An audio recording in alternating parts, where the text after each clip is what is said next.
আকীদা কাকে বলে এটা আপনাদের বোঝা দরকার। অনেকে বলবে সুন্নিদের অনেক কথা আকীদার কিতাবে নাই, এটা একটা ধোঁকা, আপনাদেরকে ধোঁকা দিবে। আকীদা মানে বিশ্বাস। আকীদা মানে কি? বিশ্বাস। বোঝানোর জন্য বলছি, রাসূল করিম সাল্লাল্লাহু আলাইহি ওয়াসাল্লাম মরা নবী না জিন্দা নবী? আপনারা সবাই বিশ্বাস করেন তো? প্রিয় নবীজি জিন্দা নবী, এটা আমাদের আকীদা। এটা আমাদের জোরে কোন নাকে যারা বলেন আকীদা যদি হয় তাহলে আকীদার কিতাবে নেই কেন? নাম কাওয়াস্তে প্রথম ধাক্কায় দুইটা কিতাবের নাম বলে, আকীদায়ে শরহ আকীদায়ে আকায়েদে নসফি আর আকীদাতুত তাহাবী, দুইটা কিতাবের নাম খুব বেশি ওনারা বলে। ভাইয়েরা, আপনারা কষ্ট করে নবী রাসূলগণ সশরীরে জিন্দা, এটা আকীদার এই দুইটা কিতাব থেকে বাইর করে দেন, চেষ্টা করেন তো। আকীদাতুত তাহাবী আর শরহ আকায়েদে নসফি, বেশি আকীদার কিতাব করতেছেন। হ্যাঁ, আকীদার কিতাবের নাম মেনশন করতে এই দুইটাকে সামনে নিয়ে আসেন। আপনারা কি দেখাতে পারবেন যে আল্লাহর রাসূল জিন্দা নবী? এটা এই দুই আকীদার কিতাবে আপনারা দেখান। আকীদার কিতাবে না থাকলে আকীদা না, এই আকীদা এই আকায়েদের কিতাবে আছে কিনা বের করো। আসল বিষয়টা হলো আপনাদের ধোঁকা দিবে যে হাজির নাজিরের কথা, নূরের তৈরির কথা, এগুলি আকীদার কিতাবে নাই। আমরা যেটা আকীদা না সেটা আমরা জোর করে আকীদা বানাইছি, এরকম কথা বলে আপনাদের ভয় দেখাবে।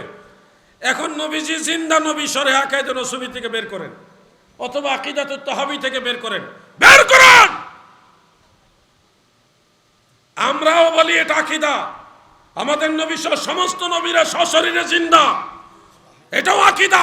আমরাও বলি এটা আকীদা।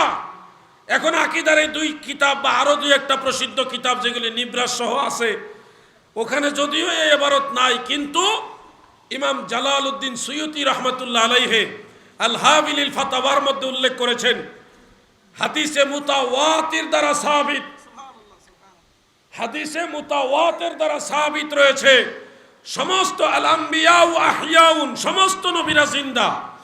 এই জন্যে রাসূল করিম সাল্লাল্লাহু আলাইহি ওয়াসাল্লামের হাদিস দ্বারা প্রমাণ যেহেতু হয়ে গেছে, এটা আকীদার কিতাবে থাকুক আর না থাকুক, এটা আকীদা। আপনারা বলেন নবী জিন্দা, এটা কি আমল করার জিনিস না বিশ্বাস করার জিনিস? এই বিশ্বাস করার জিনিস বিধায় এটা আকীদা। আমরা তো এটা এমন না যে আমল করব। নবীজি জিন্দা নবী, এটা কি আমল করব নাকি? এটা তো বিশ্বাস করার জিনিস। আমার নবী জিন্দা নবী। এমনকি ভাই আমার, এখনো রওজা মুবারকে বহু লোক আল্লাহর হাবিবকে সালাম দিলে সে নবীজির সালামের জবাব শুনতে পায়। আমি এমন অনেক লোককে জানি, অনেক লোককে চিনি যারা মদিনা শরীফের রওজা মুবারকের কাছে গিয়ে সালাম দিয়েছে, তারা সালামের জবাব পেয়েছে। আমার একজন শ্রদ্ধাভাজন ব্যক্তি আছে যিনি 43 দিন মদিনা শরীফে টোটাল অবস্থান করেছিলেন এবং 43 দিনই আল্লাহ রসুলের দিদার উনি পেয়েছে। কিন্তু আপনার আমার নসিবে নাই, আপনার আমার ভিতরে সেই মহব্বত নাই। আমরা সেই ফতোয়া নিয়া শিরক বেদাত লইয়া এটা জায়েজ এটা না জায়েজ, সার দোকানদারে বানাইছি ফতোয়ার সেন্টার। এই ফতোয়াবাজি করতে করতে আল্লাহর রসুলের সাথে আমাদের সম্পর্ক হইল না। প্রিয় ভাই আমার, আমি আজকে জিজ্ঞাসা করি বয়োজ্যেষ্ঠভাবে, যারা বয়োজ্যেষ্ঠ আপনারা বাদে যুবকদের জিজ্ঞাসা করি, আপনারা আজকে সারাদিনে ফকিরে ভিক্ষা দিচ্ছেন কারা কারা? হাত উঠান। শুধু যুবকদেরকে বলছি, মুরব্বীরা হাত উঠেন না। দিচ্ছেন? মাশাআল্লাহ দিচ্ছেন না? না, কুমিল্লার মুসলমান ভালো আছে, আপনাদের মধ্যে আমি লক্ষণ ভালো দেখছি। ফকিরে তেলে ভিক্ষা দেন না আপনারা নাকি? এটা আপনাদের মধ্যে আমল আছে। আমি বাংলাদেশে অনেক জায়গায় জিজ্ঞাসি, এরকম মাহফিল এসে বড় বড় মাহফিলে জিজ্ঞাসা করেছি যে যুবক ভাই আজকে ফকিরে ভিক্ষা দিছো কারা কারা? হাত উঠাও। একজনও ভাই না, এমনও মাহফিল পাইছি আমি। তার মানে বোঝা যাচ্ছে সব এলাকার মানুষ এক না, বেশ কম আছে।